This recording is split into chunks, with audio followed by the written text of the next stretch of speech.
신명기는 여러분 모세가 이렇게 설교했던 설교 내용입니다. 그 내용은 바로 하나님이 이스라엘과 맺으신 언약을 새롭게 하는 것이죠.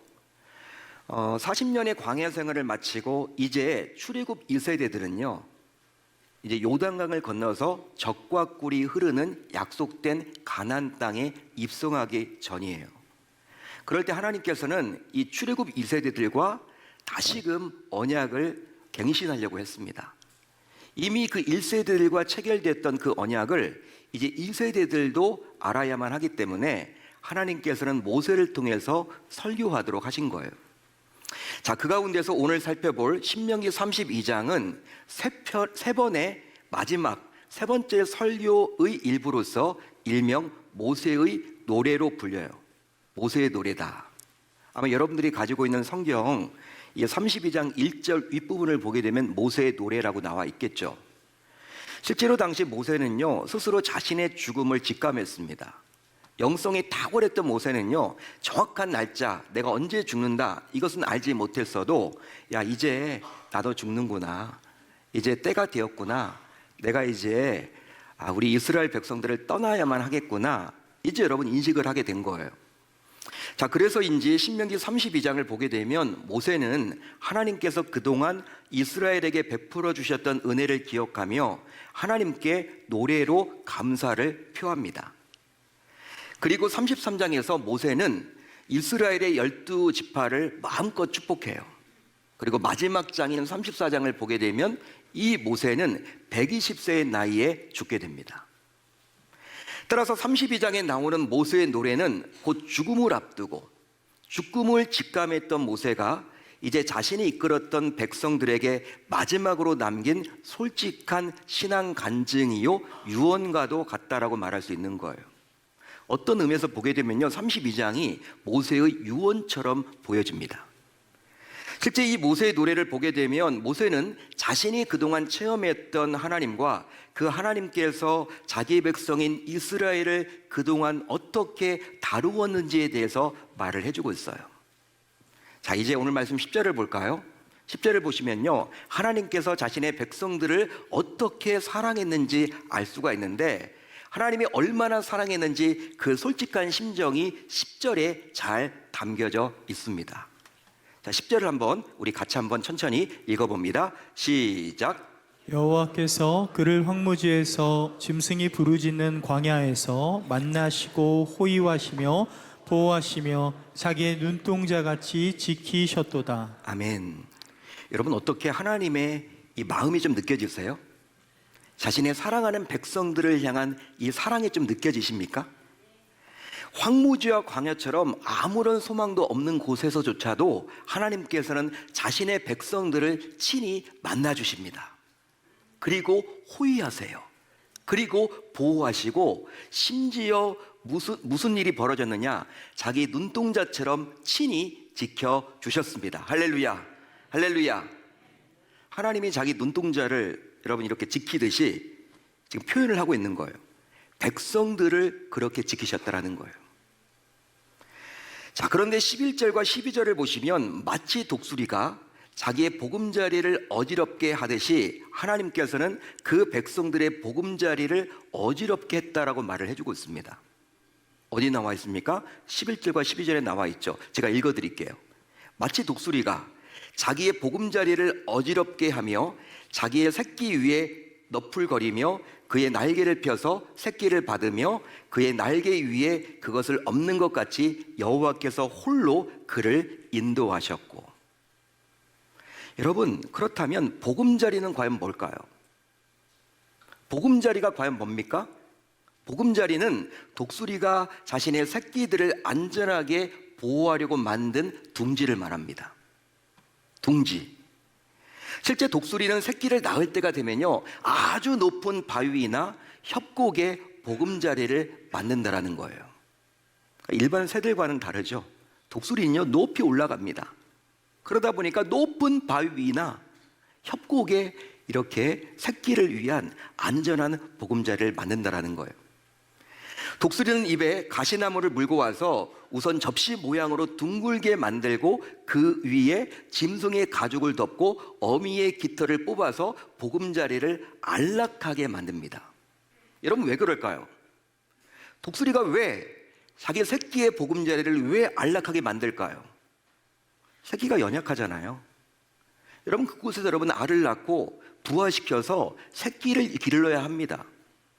여러분 어미 독수리는 하늘의 제왕으로서 강하지만 새끼는요 약해요. 그렇기 때문에 되도록이면 이 새끼만큼은 좋은 것으로 이렇게 잘 키우려고 하는 그 어미의 마음이 담겨져 있는 거죠. 안락하게 만든다라는 거예요. 이렇게 정성껏 만든 보금자리에서 독수리는 이제 알을 낳고 결국 알을 부화시키면 새끼가 나오게 되죠. 이제 독수리는 친히 먹이를 사냥해서 정성스럽게 새끼에게 먹여요. 자, 그런데 어미 독수리는요 죽은 고기를 먹더라도 꼭 여러분 자기 새끼들에게는 살아있는 먹이를 먹인답니다. 이게 바로 부모의 심정이죠. 부모의 심정. 육신의 부모들 역시 자기 자녀들만큼은 더 좋은 것, 더 잘 되는 것, 나는 좀 불편하더라도, 나는 힘들어도 자녀들만큼은 불편하지 않고 행복하게 살기를 원하는 게 부모의 마음인 것처럼 이 미물인 독수리도 그리 한다라는 거예요. 자, 이제 그렇게 함으로 새끼는 하루가 다르게 살이 오르고 건강하게 자라요. 자, 그런데 이 새끼가 어느 정도 자라게 되면 독수리는 자신이 정성껏 만든 보금자리, 즉 삶의 터전을 흩어버립니다. 일부러 흩어버려요. 어미가. 모세는 이런 독수리처럼 하나님께서도 자기 백성들의 보금자리를 친히 흩으셨다고 말을 해줘요. 하지만 자기 눈동자처럼 자기 백성들을 지킬 정도로 사랑했던 하나님께서 자기 백성들의 보금자리를 고의로 흩으셨다고 하니 우리로서는 도무지 이해가 잘 안 돼요. 여러분 그렇죠? 자기 눈동자처럼 지켜주시는 분이 하나님이신데 그만큼 자기 백성들을 사랑하시는데 그 사랑이 많으신 하나님께서 어떻게 자기 백성들의 삶의 터전을 흩어버릴 수 있냐? 이성을 가진 우리로서는 잘 이해가 되지 않습니다. 여러분, 만약 하나님께서 오늘 여러분들의 안락한 보금자리를 흩으신다면 그럼에도 불구하고 여러분들은 그 하나님을 끝까지 신뢰하고 믿을 수 있겠습니까? 붙잡을 수 있겠나요?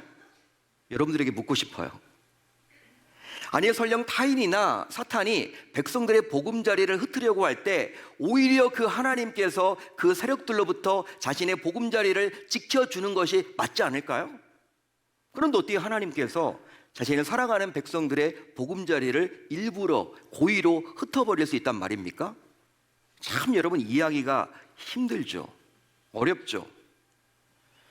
여러분 독수리가 자기 새끼의 보금자리를 일부러 흩어버린 이유는 바로 자기 자식을 버리려는 매정한 행동이 결코 아닙니다. 오히려 독수리는 자기 새끼가 하늘의 제왕인 독수리로서 온전히 자라도록 하기 위해서 훈련을 시키고자 보금자리를 일부러 흩어버리는 거예요. 따라서 독수리가 자기 새끼가 살아가는 보금자리를 일부러 고의로 흩어버린 것은 일종의 사랑의 행위에서 나왔다라고 말할 수 있습니다. 여러분 무엇이라고요? 사랑이라는 것이죠. 그런 적이 독수리와 마찬가지로 하나님께서 자기 백성들의 보금자리와 같은 안락한 환경을 어렵게 하고 불편하게 만들었다면 그것은 바로 백성들을 아끼시고 사랑하시기 때문이죠. 한마디로 오늘 말씀의 제목처럼 가늠할 수 없는 사랑이에요. 참 여러분 이해하기가 쉽지 않죠. 하나님이 여러분 우리를 사랑하시는데 사랑의 방법이 너무나 다양한 거야. 우리의 여러분 지식으로는요 그냥 내 자녀가 잘 먹고 잘 사는 게 나보다 여러분 더 행복하게 살아가는 것, 눈에 보이는 그것만이 여러분 진짜 행복이라고 여길 줄 아는데 우리 하나님의 사랑은요 이런 사랑도 있더라는 거예요. 따라서 아무리 자기 백성이라 하더라도 훈련되지 않는 자는 크게 사용할 수가 없기에 자기 백성을 강한 자로 만들어서 더 크고 위대하게 사용하여 심지어 복을 주시려는 하나님의 사랑이요 열심이라 말할 수 있습니다. 여러분 믿으시면 아멘, 동의하시면 아멘. 자, 그래서인지 독수리는요 새끼가 거할 둥지를 만들 때부터 나무 가시나무를 사용합니다. 가시나무를 사용해요. 그런데 독수리는 둥지를 만들 때 이 가시나무가 접시 모양의 둥근 보금자리 안쪽을 향하도록 만듭니다.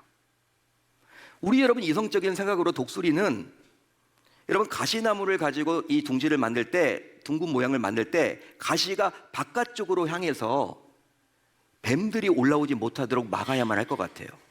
여러분 그렇죠?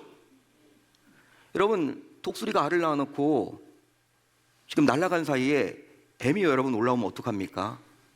그러니까 여러분 이 가시가 안쪽이 아니라 둥지 안쪽이 아니라 둥지 바깥쪽으로 향하도록 만들어야만 할 것 같아요.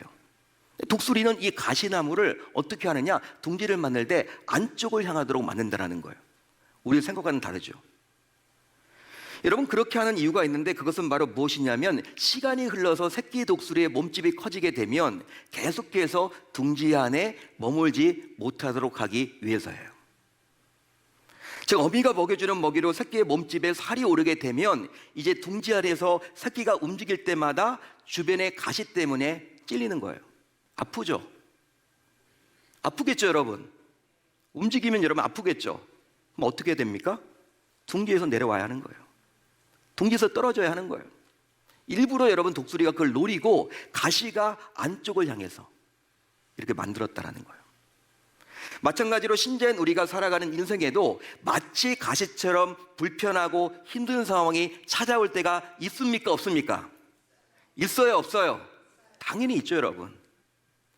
즉 가시가 찌르듯이 도저히 아파서 견딜 수 없는 상황으로 내몰릴 때가 있는 것이 바로 저와 여러분들이 살아가는 인생이잖아요. 이럴 때 신자인 우리는 나의 보금자리를 위협하는 가시와 같은 존재를 왜 만나게 되었는지 하나님께 물어봐야 합니다. 세상 사람들은 난 팔자 이야기를 하면서 참 나는 운명적이야, 너무 힘들어, 왜 이런 팔자야, 팔자 타령을 하겠지만 신자인 저와 여러분들은 모든 것들이 다 누구의 여러분 절대 주권하에서 이루어지는 거예요? 하나님의 절대 주권, 하나님의 섭리 가운데 이루어졌기 때문에 왜 나에게 이런 가시와 같은 환경이 도달했을까? 하나님께 여쭤봐야 하는 것이죠. 그리하므로 그동안 내가 붙잡고 있었던 것, 또 내가 집착하고 있었던 것을 이제 그만 내려놓으라는 하나님의 간섭으로 받아들일 수도 있어야만 합니다.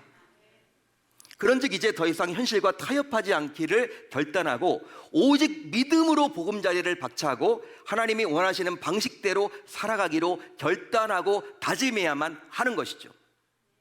그런 결단과 다짐이 있을 때 드디어 하나님께서 일하시기 시작합니다. 여러분 믿으시면 아멘.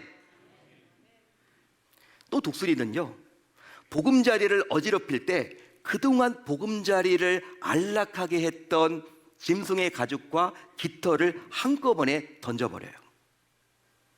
그것도 여러분 신기하죠? 그 이유는 바로 어느 정도 자란 새끼가 안락한 보금자리에 계속 머물게 되면 하늘의 제왕인 독수리로 성장할 수 없기 때문입니다. 이것과 마찬가지로 신자인 우리 모두 그동안 스스로 애지중지했던 삶의 소중한 어느 부분이 무너져 내리더라도 이것은 바로 나를 더 강하게 만들려는 특별한 이유에서 일어난 일임을 우리 모두 놓쳐서는 아니 되는 것이죠. 그러기에 망한 것도 아니고 실패한 것도 아니고 나를 더 강하게 만들려는 훈련의 과정이라는 사실을 우리 모두 인정할 수 있어야 할 줄로 믿습니다. 하지만 안타깝게도 이런 무너지려는 삶의 부분을 계속 붙잡으려 하면요, 어떤 일이 벌어집니까? 어떤 일이 벌어져요? 이것은 어리석고 미련한 일이기 때문에 아무리 우리가 붙잡으려고 해도 우리의 스스로 힘만으로는 온전히 붙잡을 수가 없음을 우리는 깨우쳐야 하는 것이죠. 안 된다라는 거예요. 여러분 결국 어미 독수리가 보금자리를 어지럽히자, 새끼가 여러분 담겨져 있는 보금자리를 어지럽히자 이제 결국 보금자리를 잃게 된 새끼들은 어떤 일을 할까요? 어떻게 행동할까요? 이제 둥지 밖으로 곤두박질을 치며 떨어지게 되죠.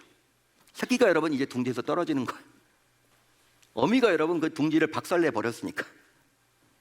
그 결과 새끼 독수리는 나 죽는다라고 하면서 열심히 날개를 움직여서 살아남으려고 몸부림을 쳐도 그냥 떨어지는 거예요 여러분. 막 떨어집니다. 가속이 붙습니다. 잘 날지 못하죠, 여러분. 독수리가, 새끼가 처음 나는 건데 날지 못하고 비명을 지르면서 땅으로 떨어져요. 여러분, 그때 어미 독수리는 뭘 할까요? 그걸 지켜만 봐요, 여러분. 그걸 지켜만 보는 겁니다. 지켜만 보다가 뭘 하느냐? 이제 여러분 떨어져서 땅에 여러분 부닥치면 죽는 거죠. 새끼가 그 찰나에, 그 1초 되는 그 찰나에 어미 독수리는 하늘 높이에서 여러분 즉 강화를 하는 거예요. 독수리가 여러분들 날아다닐 때 독수리만 유일하게 여러분 이렇게 즉 상승, 즉 하강, 이게 가능해요. 비둘기는 여러분 아무리 날아가려고 해도요, 여객기처럼 이렇게 날아가야 돼. 여객기처럼 이렇게 올라가야 돼. 근데 여러분들, 우리가 5세대 전투기, 뭐 KF, 뭐 35, 뭐 이런 거 좋은 것들은요, 그냥 이렇게 올라가죠. 전투기. 그 엔진이 그렇게 좋은 거야, 추진력이. 또 여러분 이렇게 밑으로 내려가죠. 일반 민항기가 여러분 이렇게 올라가고 이렇게 내려가면요, 다 죽습니다. 그게 올라가지도 못해요. 엔진이 안 돼요, 여러분. 그런데 이 독수리는요, 여러분 자기 새끼가 지금 떨어지려고 할 때 이제 여러분 급 강하에서 자기 날개로 이 새끼 독수리를 업어요. 그리고 다시금 올라갑니다. 다시금 하늘 위로 올라가요. 높이 올라가요. 이제 여러분, 이제 새끼 독수리가 어떤 마음이 들까요? 아, 살았다. 아, 죽을 뻔했네. 이런 마음이 들잖아요. 그때 여러분 어미는요, 또 여러분 날개를 이렇게 기웃거려서 새끼를 여러분 떨어뜨려요. 이게 한두 번이 아닙니다. 여러 번에 걸쳐서 새끼를 훈련시키는 거예요. 새끼가 날도록 훈련시키는 거예요. 그런데 여러분 6번에서 7번을 하다 보면요, 그러니까 여러분 6번, 7번 지금 죽는 경험을 하는 거야. 이 새끼 입장에서는 6번, 7번, 8번 하다 보면요, 어느 순간 새끼 날개에 힘이 들어가서 떨어뜨리잖아요. 이제 어느 순간 날게 되더라는 것이죠. 결론적으로 하늘의 제왕으로서 기본 중의 기본인 이제 이 독수리 새끼가 잘 날게 됩니다. 마찬가지로 하나님께서는 삶의 소중한 것이 무너져 내린 나를 한없이 떨어뜨릴 때가 있어요. 그때는 아무리 발버둥을 쳐도 멈춰지지가 않습니다. 따라서 그때는 그냥 떨어져야만 하는 거예요. 그때는 그냥 떨어져야만 합니다. 그런데 놀랍게도 그냥 떨어지면 하나님께서 기다려 주십니다. 하지만 떨어지지 않으려고 내 힘으로 무언가를 붙잡으려고 별반 노력을 다 기울이게 되면 결국 영영 회복할 수 없을지도 몰라요. 회복이 안 될 수도 있다는 거예요. 그렇습니다. 하나님께서는 나를 죽이려는 것이 아니라 바로 나를 훈련시키십니다. 즉 내가 제대로 살아가도록 나를 단단히 연단시킨다라는 거예요. 그런즉 신자인 우리가 잊지 말아야 할 것이 있다면 그것은 바로 떨어지면 떨어질수록 하나님과 더 가까워질 수 있습니다. 여러분 믿으시면 아멘. 여러분, 새끼 독수리가 이런 고된 훈련의 시간을 잘 통과하게 되면요, 결국 세상의 모든 것을 취하고 누리는 하늘의 제왕으로서 넉넉하게 충분하게 살아가게 됩니다. 즉 세상의 그 무엇으로도 막을 수 없는 강한 존재가 되는 거예요. 한마디로 온실안의 화초처럼 비실비실한 존재가 아니라 그 어떤 척박한 환경에서도 생존하는 강인한 존재로 살아남게 됩니다.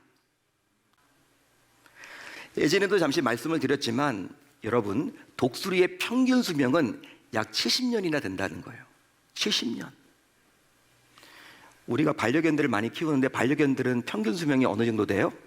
저는 안 키워서 잘 몰라요. 15년? 15년, 17년, 20년. 20년은 여러분 거의 못 넘는 것 같아요. 아무리 사랑스러운 반려견, 반려묘도 10년, 15년, 20년을 잘 넘지 못하는데 독수리는 여러분 몇 년이라고요? 70년. 사람처럼 보여. 그런데 그 독수리가 약 35년 정도 살면요, 이제 독수리는 그냥 죽을 것인지 아니면 또 다른 35년을 더 살 것인지를 스스로 결정해야 돼. 그때 결정을 해야 돼. 바로 약 30년 정도를 더 살기 위해서는 스스로 고통을 감내하며 황골탈퇴를 해야 하기 때문입니다. 즉 황골탈퇴, 뭘 해야 되냐면 자신의 부리로 독수리가 자신의 발톱을 다 하나씩 뽑아냅니다. 여러분, 마취가 어디 있어요? 자신의 여러분 부리로 자신의 여러분 발톱을 다 하나씩 뽑아요. 피가 여러분 철철 나겠죠. 흥건하겠죠. 그 고통이 여러분 얼마나 클까요? 그 아픔이 클까요? 여러분, 우리가 여기 가시만 박혀도 이 손톱 밑에 아프잖아요, 여러분. 이것 때문에. 예? 타이핑도 안 되잖아요, 여러분. 뭐 글도 잘 못 쓰잖아. 이 가시만 하나 박혀도. 독수리는 여러분 그냥 생살, 발톱을 그냥 뽑아내요. 자기 부리로. 피가 철철 납니다. 또 여러분, 이렇게 하늘을 날 수 있는 그 깃털을요 다 뽑아요. 부리로. 여러분, 깃털을 다 뽑습니다. 날지도 못해요 이제. 그뿐 아니라 마지막으로 남아있는 그 부리를 바위에 갖다 일부러 부닥쳐요. 그리고 비빕니다. 짓눌려요. 지득이는 거예요, 여러분. 여러분, 부리가 이렇게 뾰족했다가 바위에 여러분 계속 짓이기면 피가 나면서 어떻게 돼요?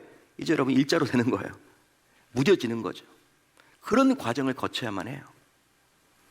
그렇게 되면 결국 몸 전체는 만신창이가 되고 피범벅이 되겠죠. 실제로 이것은 독수리 스스로 감나기가 너무 힘든 과정이 됩니다. 그리고 다시 발톱이 나고 다시 부리가 나고 다시 깃털이 나기까지 무려 약 150여일을 기다려야만 하는 거예요.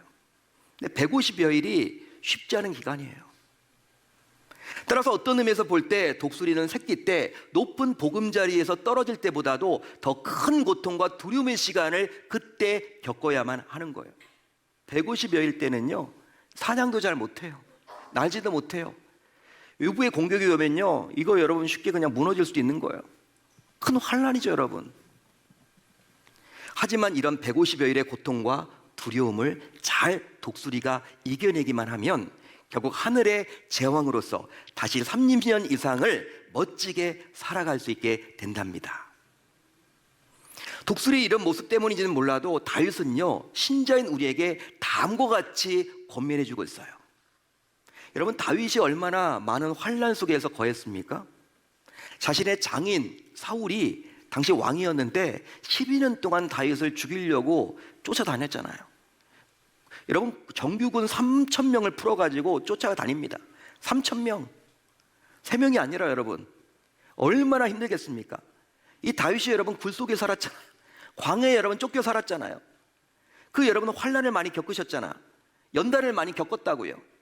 독수리를 여러분 이렇게 생각하면서 이 다윗이 이런 고백을 해요. 자, 시편 103편 5절을 볼까요? 이렇게 나와 있습니다. 다윗의 고백이에요. 내 청춘을 독수리같이 새롭게 하시는도다. 이 말이 어떤 의미예요? 바로 연단을 받은 독수리가 다시 새롭게 살아가듯이 우리의 젊음도 자발적인 훈련을 통해서 더 새로워질 수 있다라고 지금 다윗은 말해주고 있는 거예요. 여러분, 현재 여러분들은 최선을 다해 나름 신앙생활을 한다고는 하지만 어떻게 고달프고 떨어지고 힘든 나날을 보내고 있습니까? 그러다 보니 너무나도 지쳐서 그냥 울고만 싶으세요? 밤잠을 이루지 못하십니까? 보통 이런 경우에 처하게 되면 어떻게 해서든지 이런 고달픈 훈련을 피하려고만 하죠. 하지만 기왕 훈련을 받아야 한다면, 이제부터 기왕 훈련을 받아야 한다면 이제 더 이상 안락한 보금자리에 머물기보다는 오히려 보금자리에서 스스로 떨어져 보십시오. 즉, 밀리고 내밀려서 떨어지기보다는 보다 능동적으로 떨어져 보라는 거예요. 한마디로 삶의 여건이 힘들고 지치다면서 그냥 자포자기하지 마시고 오히려 영적 훈련을 받을 수 있는 훈련의 장인 금요 성령 집회에 꼭 나와서 모두 기도의 훈련자로 세워지시기를 바랍니다. 바랍니다. 그 이유는 바로 이 연단의 끝을 누구만 알고 계세요? 이 연단의 끝을 누구만 알고 계세요? 오로지 하나님만이 알고 계시기에 하나님께 나와서 기도하는 것만이 신자인 우리가 할 수 있는 최적의 방법이기 때문입니다. 연단이 몰아닥치는데 여러분, 이거 하나님만이 풀 수가 있거든요. 하나님이 주신 연단인데 어느 누가 여러분 이것을 해결합니까?